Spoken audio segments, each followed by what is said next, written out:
Buscamos Habacuc del capítulo 3. Vamos a leer algunos versículos. Capítulo 3, versículo 16 hasta el final. Dice: Oí y se conmovieron mis entrañas, a la voz temblaron mis labios, pudrición entró en mis huesos y dentro de mí me estremecí. Si bien estaré quieto en el día de la angustia, cuando suba al pueblo el que lo invadirá con sus tropas. Aunque la higuera no florezca, ni en las vides haya frutos, aunque falte el producto del olivo, y los labrados no den mantenimiento, y las ovejas sean quitadas de la majada, y no haya vacas en los corrales. Con todo yo me alegraré en Jehová, y me gozaré en el Dios de mi salvación. Jehová el Señor es mi fortaleza, el cual hace mis pies como de ciervas, y en mis alturas me hace andar. Está ahí la palabra del Señor.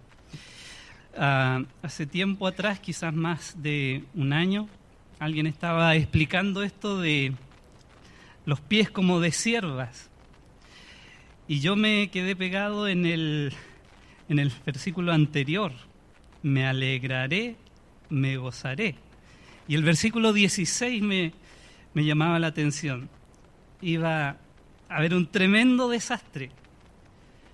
Si bien, dice él, estaré quieto. Entonces con esas preguntas me quedé y creo que el Señor nos ha respondido, porque lo voy a compartir con ustedes. ¿Cómo Él puede estar quieto? Era mi pregunta. Quietud es sinónimo de descanso, de tranquilidad, de paz, como dice un poco más abajo. ¿Cómo? ¿Le han dicho alguna vez, hermano, tiene que descansar en el Señor? ¿Le han dicho? Uno con el agua aquí un poco más arriba de la nariz y le vienen con eso de descansar en el Señor. Y sabe que realmente Habacuc estaba descansando. Vamos a ver un poquitito el contexto para que entendamos la intensidad de lo que sus declaraciones aquí al final significa. Estaré quieto. Entonces, esto se llama el secreto para descansar en el Señor. Las cosas que Dios ofrece, las promesas que Dios ofrece en su palabra, no son augurios, no son cosas mágicas que ocurren solamente porque usted lo declara. Todas las cosas y las promesas del Señor tienen y funcionan a la manera de Él. No es porque oremos ni porque lo declaremos que algo va a pasar en nuestra vida. Siempre hay una forma en que eso funciona. El libro de Habacuc está en medio de los profetas menores. Sin embargo, el tiempo de Habacuc es el tiempo de Jeremías. Allí podíamos ubicar esta profecía de Habacuc para poder entender el contexto de lo que él está viviendo y por qué él llega al final, en el capítulo 3, a decir esas cosas. Y vamos a recorrer un poquitito el libro de Habacuc. Ustedes estén quietos, yo voy a leer. Dice: la profecía que vio el profeta Habacuc, y dice el verso 2, capítulo 1 estoy. ¿Hasta cuándo, Jehová, clamaré y no oirás? Y daré voces a ti a causa de la violencia y no salvarás. ¿Por qué me haces ver iniquidad y haces que vea molestia? Destrucción y violencia están delante de mí, y pleito y contienda se levantan. Por lo cual la ley es debilitada, y el juicio no sale según la verdad. Por cuanto el impío asedia al justo, por eso sale torcida la justicia. Aquí ya entendemos el ambiente que él está viviendo. Violencia por todos lados. Era el estado de apostasía de la nación de Israel, donde mantenían todo el culto, hacían las reuniones todos los sábados, pero sin embargo en sus vidas privadas y en la sociedad había violencia, había, como dice el 3, iniquidad, había destrucción a causa de la violencia, había pleitos, contiendas por todos lados. Es lo único que él veía en las noticias. El verso 4, y la ley, la rectitud, lo que realmente debería ser la justicia de Dios, era debilitada en las cortes y a través de los abogados. Y el juicio no salía según la verdad, sino según aquellos que tenían más poder, más recursos para comprar la justicia de acuerdo a su propio criterio o a su favor. Por cuanto, dice, el impío asedia al justo y la ley sale torcida. Entonces, en un ambiente de caos en lo moral, en lo que es la justicia, en lo que es la santidad, en lo que es realmente la devoción al Señor, está Habacuc cuestionando, preguntando al Señor, ¿hasta cuándo clamaré y no oirás? Y viene la respuesta. Verso 5, mirad entre las naciones y ved y asombraos. Dice el Señor aquí en la respuesta, porque haré una obra en vuestros días que aun cuando se os contare no lo creeréis, porque aquí yo levanto a los caldeos, los babilonios, Nabucodonosor, nación cruel y presurosa, que camina por la anchura de la tierra para poseer las moradas ajenas.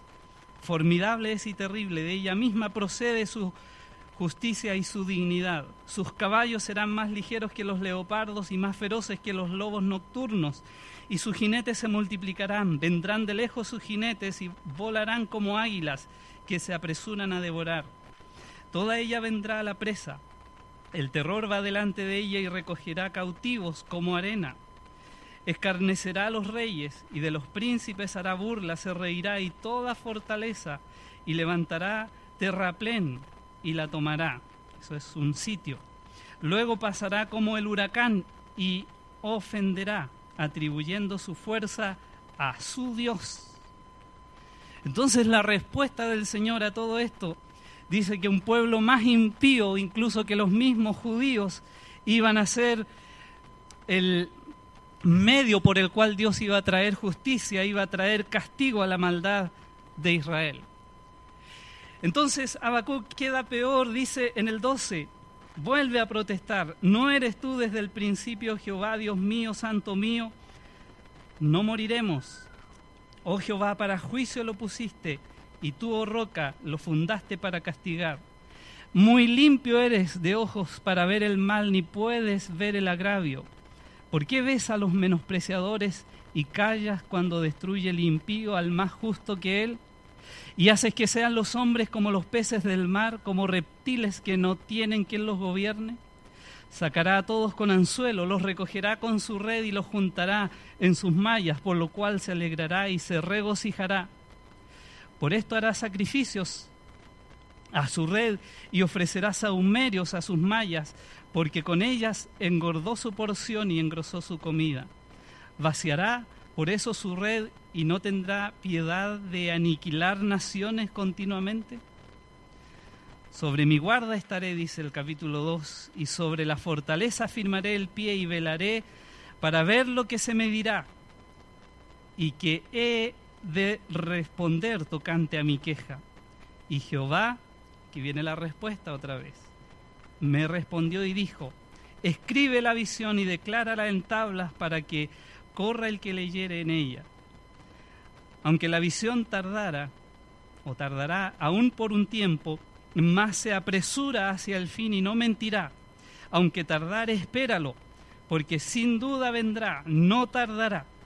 Toda Jerusalén pensaba que no era posible que la ciudad amada pudiera llegar a ser destruida por una nación extranjera, al punto de que querían matar a Jeremías, porque no podía ser que él estuviera profetizando en contra de su misma ciudad, la ciudad santa. Pero dice el 4, he aquí que aquel cuya alma no es recta se enorgullece. Y qué tremenda frase, mas el justo por su fe vivirá.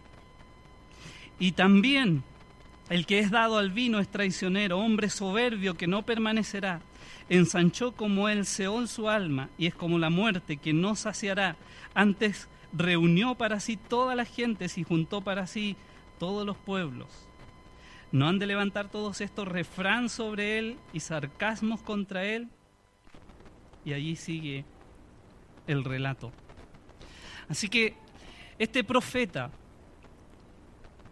es un profeta muy especial. Él no habla mensajes así directos al pueblo, sino que lo que él hace en su profecía es registrar lo que fueron sus conversaciones con Dios. Él está clamando, está poniendo su causa delante del Señor en oración y el Señor le está respondiendo. Y eso es lo que él registra. Estad quietos. Salmo 46, no pierdan ahí porque es difícil encontrar. Versículo 10.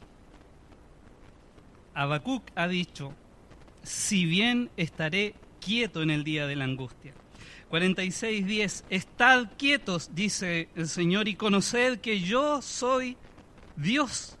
Seré exaltado entre las naciones, enaltecido seré en la tierra.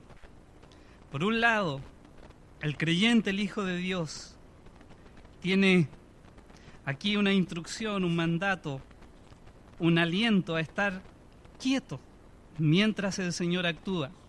Pero Isaías 57, versículo 20, Isaías 57, 20, nos habla de los impíos, los que no son creyentes. Dice, pero los impíos son como el mar en tempestad, que no puede estarse quieto, y sus aguas arrojan cieno y lodo. Nos corresponde a nosotros la quietud, la tranquilidad, el descanso, porque sabemos quién es Dios, sabemos lo que Él está haciendo, sabemos que Él tiene el control de todas las cosas. Entonces Habacuc llega a decir, voy a estar quieto, voy a estar descansado, voy a estar tranquilo, aún en el día de la angustia. Es interesante que el nombre de Habacuc significa uno que abraza algo. Es un verbo hebreo que significa uno que abraza. Entonces, cuando uno lee un par de veces el libro, se da cuenta que él está muy abrazado. Algunas cosas que vamos a ver. Y no lo suelta. Entonces, aunque no sabemos mucho de Habacuc, en realidad no sabemos nada, aparte de algunas cosas que podríamos, por ejemplo, en el capítulo 3, verso 1, cuando habla de Sigionot, o al final, en el verso 19, que habla al jefe de los cantores sobre mis instrumentos de cuerdas. Podríamos pensar que él era un músico, un buen músico, muy abrazado del Señor. Escribe, como ya hemos dicho, en el tiempo de Jeremías, antes de que Israel o Jerusalén más bien sea deportada a Babilonia, en el tiempo en que Jeremías escribe. Entonces, vamos a ver cuál es el secreto que a él lo podía hacer descansar, lo podía hacer manifestar gozo, alegría, según el verso 18 en su corazón. ¿Dónde está el secreto de Habacuc? El contexto de corrupción, violencia y todo esto es el mismo contexto nuestro hoy en día. Usted vea las noticias un solo día y se va a dar cuenta del ambiente en que estamos viviendo. Sin duda las noticias reflejan solo datos o hechos puntuales por aquí y por allá, tantas cosas que no se saben, que están detrás, no solo en Chile, en el mundo entero. La violencia, la iniquidad, la destrucción, la ley que sale debilitada, todo esto es el pan de cada día. Pero ¿cómo podemos estar quietos? ¿Cómo podemos tener paz y gozo? En primer lugar, vamos a ver que él tenía una comunión especial. En el capítulo 1 y el capítulo 2, ya lo leímos, vemos que la comunión de él era muy íntima. Él estaba abrazado a esa comunión especial con Dios. Dice en el 1:2, ¿hasta cuándo, oh Jehová, clamaré y no oirás? Y daré voces a ti a causa de la violencia y no salvarás. Es decir, él estaba orando continuamente. Pero no solo eso, el capítulo 2 dice en el verso 2, y Jehová me respondió. Él tenía una comunión especial con Dios, donde no solo él bombardeaba el trono de Dios con peticiones, sino que él estaba esperando y recibiendo además la respuesta de Dios. Así que hay una comunión muy especial, una comunión real entre él y el Señor, especial. Él se abrazó a Dios. Al leer uno nota que sobresale, y es muy claro, aunque no se menciona la palabra oración, quizás es la vida de este hombre una vida de oración. Se trata del principio de todo el libro.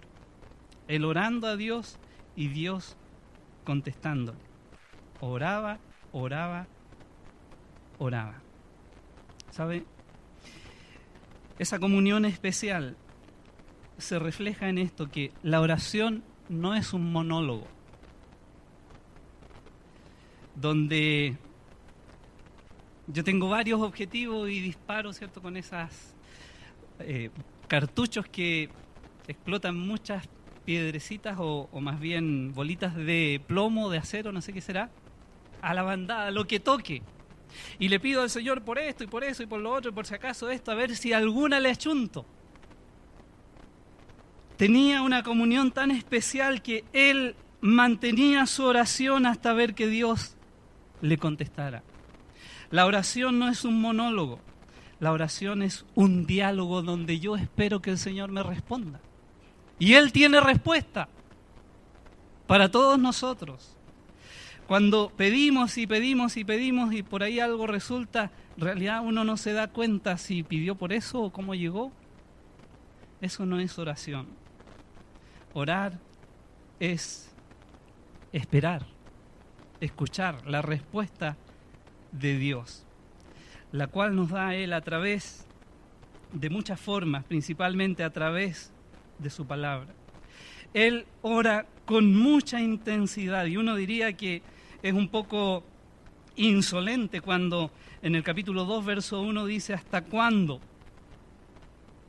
Miren el Salmo número 13. El Salmo número 13, si creen en la mala suerte, con el número 13, aquí, ¿hasta cuándo? No le está yendo bien a David. Y él dice, ¿hasta cuándo, Jehová? ¿Me olvidarás para siempre? ¿Me estás escuchando? ¿Estás ahí? ¿Hasta cuándo esconderás tu rostro de mí? Verso 2. ¿Hasta cuándo pondré consejos en mi alma, con tristezas en mi corazón cada día? ¿Hasta cuándo será enaltecido mi enemigo sobre mí? ¿Has orado así alguna vez? Así ora Habacuc, con mucha intensidad, con mucho corazón. ¿Le has preguntado al Señor cuando sufres, ¿hasta cuándo? ¿Hasta cuándo no me salen las cosas? ¿Hasta cuándo voy a seguir en esto? ¿Hasta cuándo voy a seguir marcando el paso? Vemos en la Biblia hombres que tenían esa comunión especial y buscaban al Señor y no daban un paso atrás hasta tener la respuesta del Señor. Filipenses capítulo 3, conocido por nosotros, o capítulo 4, mejor dicho, dice en el 6, por nada estéis afanosos, sino sean conocidas vuestras peticiones delante de Dios en toda oración y ruego, con acción de gracias. ¿Cuál es tu petición? ¿La conoces? ¿Te acuerdas lo que estás pidiendo? ¿Anotas cuando lo recibes? Mire, aparte de orar por los alimentos, cuando uno va a comer, a veces tanta hambre que lo pasamos por alto. Y uno queda ahí con la boca llena y Señor, gracias. Voy a orar después esta vez. Pero aparte de orar así a la rápida o cantar el corito, ¿oras tú al Señor de esta manera? ¿Te contesta Dios tus oraciones? ¿Específicas? ¿Cuántas podrías mencionar? ¿Realmente tu oración es un diálogo con Dios donde estás abrazado a Él en tal comunión que Él te responde? a través de la palabra, a través de su provisión, a través de la iluminación en tu mente de cómo tienes que hacerlo. Si Dios no te habla, no sé cómo vives. ¿De qué te abrazas? ¿Cuál es tu sustento? ¿En correr y arreglar las cosas por ti solo? La oración es un diálogo. Dios siempre tuvo una respuesta para Habacuc. No lo dejó sin respuesta, aunque la respuesta no era a lo mejor lo que él esperaba oír. Dios siempre tuvo una respuesta. Cuando uno examina la vida de los discípulos tenían muchas preguntas y Dios siempre tuvo una respuesta para sus discípulos. Dios tiene una respuesta también para ti. ¿Cuál es tu oración? ¿Cuál es tu preocupación, tu necesidad? El Señor tiene una respuesta para ti. ¿La estás esperando? ¿O estás tirando al aire? A ver si la achuntas. Habacuc se abrazó a esa comunión especial. Pero aunque tenía una comunión especial con Dios, y es claro, aquí él ve una visión en el capítulo 3, yo podría hablarle mucho rato aquí de la segunda venida y la tribulación, pero no es el tema. Pero cuando dice el verso 16 del capítulo 3, dice, oí, escuchó esa respuesta de Dios y se conmovieron mis entrañas, llegó a temblar, a la voz temblaron mis labios.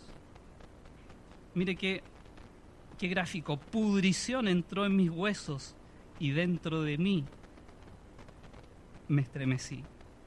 Si bien estaré quieto en el día de la angustia, cuando suba al pueblo el que lo invadirá con sus tropas. Él mantenía esa tranquilidad basada en esa comunión especial, aunque iba a venir tremendo ejército, iba a arrasar completamente a la nación de Israel. Él iba a estar tranquilo. Ya vamos a ver un poco más de eso más adelante. Pero no solo tenía una comunión especial, tenía también una fe real. Capítulo 2, versículo 4. He aquí que aquel cuya alma no es recta se enorgullece, mas el justo por su fe vivirá. Este es el segundo secreto para poder realmente descansar en el Señor. Una fe real. Es tremendo. Este versículo es la base de Romanos 1:17, de Gálatas capítulo 3, también de Hebreos capítulo 10, 38. Más el justo, pero aquí hay una palabra distinta, dice, por su fe vivirá. Aquí está el secreto especial. Miren, Primera de Juan capítulo 5. Primera de Juan capítulo 5, versículo 4.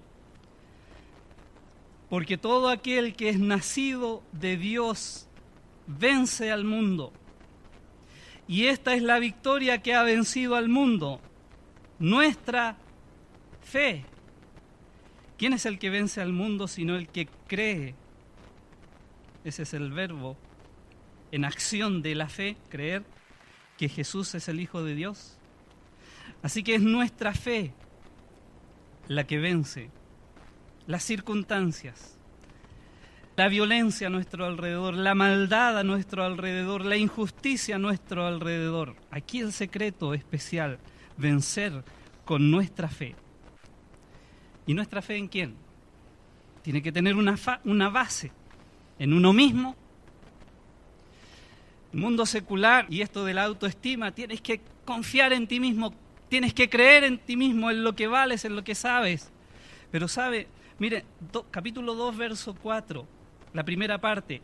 He aquí que aquel cuya alma no es recta se enorgullece, dice, aquel que confía en sí mismo. Esto de la autoestima es puro orgullo y soberbia. En nuestro concepto, en nuestra mentalidad cristiana debe estar afuera eso. Nuestra fe en lo que podemos vencer, rendir, está basada siempre en el Señor Jesucristo. Lo contrario es lo que había en los babilonios, su alma enorgullecida, soberbia. Lo contrario de eso es que el justo por su fe vivirá. Cuando usted dice, yo tengo mucha fe de que todo va a salir bien, está bien, pero ¿dónde está basada esa fe? ¿Dónde está sustentada? Si no, no es fe, si no tiene un sustento, una base donde apoyarse. Voy a ponerle mucha fuerza, mucho power. ¿Yo? ¿Usted? Esa fe debe estar basada y cimentada siempre en Él. Fe en Él. La fe, hermanos, no es solo, y esa es la diferencia, el justo por la fe vivirá en Romanos, porque es la base de nuestra salvación. Pero la diferencia aquí cuando dice el justo por su fe vivirá, habla no de la salvación, sino de la trayectoria de nuestra vida. La fe no es solamente para irse al cielo, es para vivir cada día, no solo para nuestra salvación, sino para toda la vida. Gálatas 2:20, muy conocido, a lo mejor por muchos. Otros habrá quien ni saben de qué es lo que dice, pero ahora van a saber. Gálatas 2:20 dice, con Cristo estoy juntamente crucificado, y ya no vivo yo, mas vive Cristo en mí.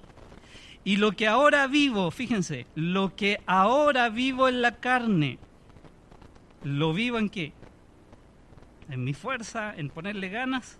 Lo vivo en la fe del Hijo de Dios, el cual me amó y se entregó a sí mismo por mí.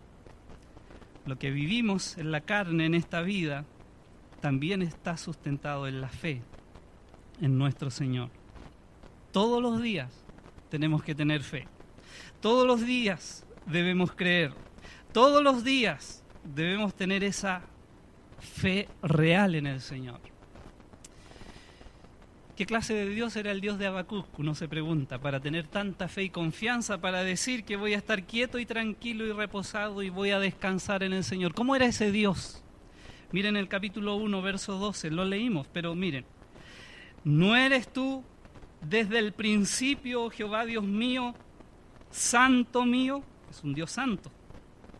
No moriremos, oh Jehová, para juicio los pusiste, es un Dios justo. Y tú, oh roca, es un Dios soberano, poderoso, lo fundaste para castigar. Muy limpio eres de ojos para ver el mal. Es un Dios santo. Así que no es cualquier Dios en el cual Habacuc deposita esa fe tan real, tan práctica, que lo ayuda a tener gozo, lo ayuda a alegrarse, lo ayuda a estar quieto y reposado. Un Dios santo, poderoso, soberano. Eso es para Habacuc. Tenía fe en un Dios tan grande que incluso él podía estar confiado a pesar de que el ejército babilonio iba a arrasar completamente no solo la nación de Israel, sino lo más precioso, su capital. Miren, el libro de Lamentaciones, después de Jeremías. Terminamos de estudiar Jeremías y entendí por qué está Lamentaciones aquí. Lamentaciones está para dar testimonio y prueba de las maldiciones que Dios prometió a la nación de Israel en Deuteronomio capítulo 28. Hay una lista de bendiciones, pero hay una lista de maldiciones si ellos no están cerca del Señor. Y el libro de Lamentaciones es un resumen de cómo Dios ha cumplido su palabra, tristemente con Israel. Pero miren el capítulo 3, versículo 37. ¿Quién será, dice Lamentaciones 3:37, quién será aquel que diga que sucedió algo que el Señor no mandó? de la boca del Altísimo, verso 38, no sale lo malo y lo bueno, no solo la bendición, sino también Él cumple su palabra cuando dice que va a castigar.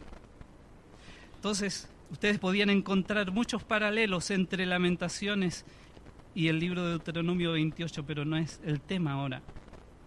A pesar de que Dios iba a castigar a la nación de Israel, no por su propia mano directa, sino a través de una nación impía, a través de terroristas y una banda ahí de destructores que iban a arrasar con todo, con jinetes feroces como lobos nocturnos, ligeros como leopardos, aún Él podía seguir manteniendo su fe, sin moverse a derecha ni a izquierda, porque Él conocía a un Dios santo, poderoso y soberano.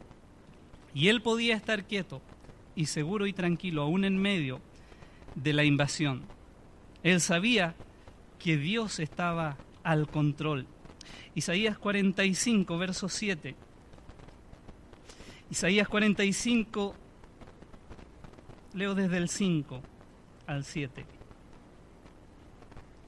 Yo soy Jehová, y ninguno más hay, no hay Dios fuera de mí. Yo te ceñiré aunque tú no me conociste, para que se sepa desde el nacimiento del sol hasta donde se pone que no hay más que yo Jehová y ninguno más que yo, que formo la luz y creo las tinieblas, que hago la paz y creo la adversidad. Yo Jehová soy el que hago todo esto. No solo Él está para dar paz, Él es el que crea la adversidad también en tu vida. La tranquilidad y la paz vienen del Señor. Y Dios tiene el control de todo. Él crea la tempestad, pero es el que también calma la tempestad en tu vida. Él da la tormenta, pero da el sosiego. En Marcos, el Evangelio de Marcos, capítulo 4, ustedes conocen esta historia de Marcos 4, cuando Jesús calma la tempestad, dice hacia el final, el Señor estaba dormido, el cansancio propio de su ministerio, en la popa, sobre un cabezal, dice en el 38 y el 39, dice, y levantándose, reprendió al viento y dijo al mar, calla, enmudece, y cesó el viento y se hizo grande bonanza. Y les dijo, ¿por qué estáis así amedrentados? ¿Cómo no tenéis confianza en ustedes mismos? ¿Cómo no tenéis fe? Entonces temieron con gran temor y se decían el uno al otro, ¿quién es este que aún el viento y el mar le obedecen? Con mucho cuidado aquí para no perder esto porque es precioso. Tu tranquilidad y tu paz dependen del carácter y del tamaño de tu Dios. Tu tranquilidad dependen del carácter de tu Dios y del tamaño de tu Dios. Si tú andas buscando ayuda desesperado y no sabes qué hacer, es que no has pasado tiempo con Él, conociéndole en su carácter y en su poder. No minimices el carácter de Dios, ni su poder. Él es grande, es soberano, es trascendente. Esto es lo que aprendieron los discípulos aquí. Él está sobre todos nuestros enemigos, sobre el pecado, el diablo, el hombre, sobre la naturaleza, aún sobre la muerte. ¿Qué es lo peor que te puede pasar? Que te mueras, ¿cierto? Eso es lo peor. El mundo dice, todo tiene solución menos la muerte. Pero es mentira. Hasta la muerte tiene solución. Por eso, ¿cómo Habacuc no iba a abrazarse de esa fe en Dios? Él es grande, Él es soberano, Él es trascendente, más allá del 2012 y todas las tragedias que puedan venir. ¿Crees esto? En tragedias, en dificultades, ejercita esa fe en un Dios grande, en un Dios poderoso. Y el último secreto, no solo una comunión especial, una fe real, sino en una salvación total. Una salvación total. El secreto para descansar en el Señor y esa frase se active en nuestra vida depende de tener una comunión especial con Él, una fe muy real, pero una salvación total en Él. Capítulo 3, versículo 18. Dice, con todo, todas estas tragedias, todas estas cosas que yo no entiendo, todo esto que Dios quiere hacer en el mundo, con todo, dice Él, yo me alegraré en Jehová y me gozaré en el Dios de mi salvación. Dios fue el Dios de su salvación. Y aquí nuevamente les digo, en el Antiguo Testamento, cuando los profetas hablan de salvación, no se están refiriendo a la salvación del alma, sí, de alguna manera nosotros podemos entender eso y aplicarlo también, pero se trata de la salvación de las dificultades. La palabra literalmente significa socorrer o liberar a alguien de algún peligro, de algo amenazante. Así que cuando Él dice que tiene una salvación total en su Dios, está diciendo, aunque esté en medio de la angustia, yo voy a confiar en esa salvación total de Dios. Ustedes ya saben qué significa el tiempo de angustia. Así que, hermanos, Él encontraba su salvación en Dios. Subraye eso, con todo, con todo, con todo, cualquiera sea la circunstancia. Nosotros que entendemos que lo más precioso que tenemos es la salvación. Mire lo que dice Lucas, capítulo 10. Aquí salieron los 70 a evangelizar con una orden especial, con poder, equipados de parte del Señor. Y dice el 17, volvieron los 70 con gozo. ¿Y en qué radicaba ese gozo? ¿En el Dios de su salvación? Mire lo que sigue, diciendo, Señor, aún los demonios se nos sujetan en tu nombre. Es decir, ellos venían contentos porque tenían autoridad para decirle a los demonios, salgan, y los demonios salían.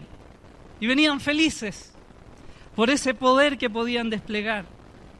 Pero el Señor los aterriza, les dice, yo veía a Satanás caer del cielo como un rayo. He aquí os doy potestad de hollar serpientes y escorpiones, para los 70 por si acaso, no se apresure. Y sobre toda fuerza del enemigo, y nada os dañará, les dijo a ellos, ¿cierto?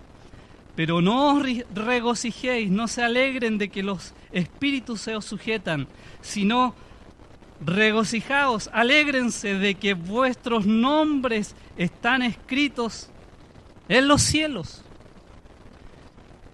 ¿En qué se alegra usted? Con todo yo me alegraré en Jehová, me gozaré en el Dios de mi salvación.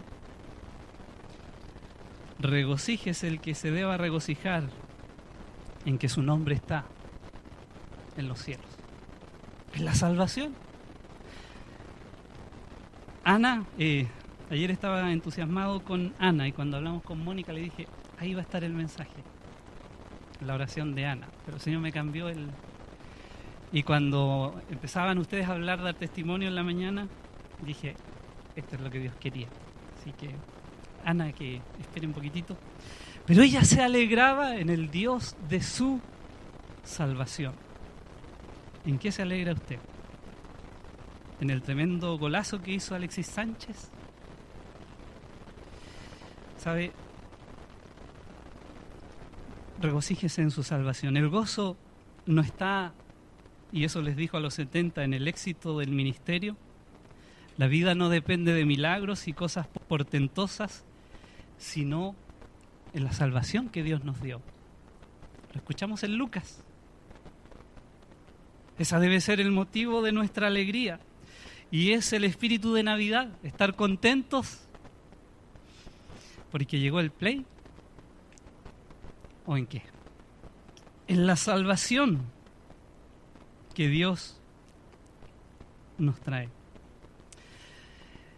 Dijo él, me gozaré en el Dios de mi salvación. No en la educación que puedo lograr, en el dinero que puedo ganar, en la salud que puedo disfrutar, en la cultura que puedo ganar, no en los viajes, en el patrimonio, en lo que fuera, sino en la salvación que Dios nos ha dado. ¿Puedes vivir ese gozo? Chuta que estoy bajoneado, pero ¿qué me va a alegrar? Si no veo ninguna respuesta, no tengo ninguna salida, alégrate, porque Dios te salvó. De ahí para abajo todo es secundario. Todo es secundario. Nuestro gozo, y estaría de más decirlo, no depende de lo material ni de las circunstancias, sino en esa relación especial con Dios, en esa fe real que ejercemos en Dios, en esa salvación total que Él ha ganado para nosotros. Nada se compara con eso. Nada, en realidad nada se compara con la eternidad que Él nos ha regalado. Vamos a entender a Habacuc, vamos a entender su quietud, su paz, su tranquilidad, su alegría, incluso su gozo, entendiendo que todo eso él lo tenía en Dios. Ahí estaba su tranquilidad. Fíjense lo que dice el versículo. Con todo yo me alegraré en Jehová y me gozaré en el Dios de mi salvación. Filipenses. Esto parece redundante, pero el Señor hace los énfasis. Bueno, capítulo 4, verso 4. Dice 4:4, regocijaos. ¿En quién? En el Señor siempre. Otra vez digo, regocijaos. Regocijaos. ¿En quién? En el Señor siempre. ¿Sabe? El Señor me ha bendecido como nunca en este año. Y creo que esta palabra de Habacuc me ha llamado la atención el Señor en algo. Que a lo mejor el gozo está puesto en la bendición de Dios y no en el Dios que da la bendición. Y hace una diferencia vital, porque, ¿sabe usted? El regalo de la Navidad ya en enero ya es aburrido, ya quedó de lado. Y hay que lavar la ropa que llega, lo que sea. Todas estas cosas son pasajeras. Pero regocijarnos en el Señor es una cosa muy distinta. En Él, regocijaos en el Señor siempre. En Él. ¿No será que nosotros andamos en eso? Esperando ser felices cuando veamos que el Señor nos bendice o nos responde o nos da lo que necesitamos o queremos de Él. ¿Qué más queremos si tenemos a Dios? Si tenemos la salvación que Él nos da, sus promesas, su palabra. Mire, nuevamente volviendo a Habacuc, capítulo 1, otro énfasis aquí, versículo 12. ¿No eres tú desde el principio, Jehová? Fíjense, Dios mío, santo mío, mi Dios, Jehová el Señor, mi fortaleza, dice el 3:19, 3:18, Dios de mi salvación. Dios puede ser el Salvador del mundo, pero, hermanos, más importante, es tu Salvador. Mire, Salmo 18 parece una redundancia y cualquier especialista en gramática le molestaría ver tanta redundancia, pero es el énfasis. Capítulo 18 del Salmo 18, verso 1 y 2. Te amo, oh Jehová, fortaleza mía. Subraye eso, mío propio, algo para mí. Dice, Jehová, roca mía y castillo mío, mi libertador, Dios mío, fortaleza mía, mi escudo y la fuerza de mi salvación, mi alto refugio. Hasta 7 veces en el mismo versículo. Mío, mío, mío, mío, mío. Qué redundante. Podía escribir de otra manera. Pero es el énfasis del Señor en cada una de esas palabras inspiradas.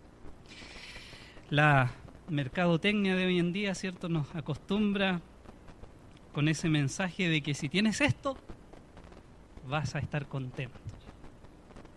Cámbiate un Galaxy al Wii, lo que sea, a este auto, este sí que es bueno, este sí que rinde, kilometraje, es bonito. Si tienes esta casa en la villa tal, vas a estar completamente feliz. Ese es el mensaje del mundo, pero el creyente aprende a estar tranquilo y con gozo, cualquiera sea las circunstancias. Esa es la diferencia de tener esa comunión especial, esa fe real, esa salvación total en el Señor. Quizá ahora no estemos viendo mucho, pero sabe el Salmo 73, lo pueden leer.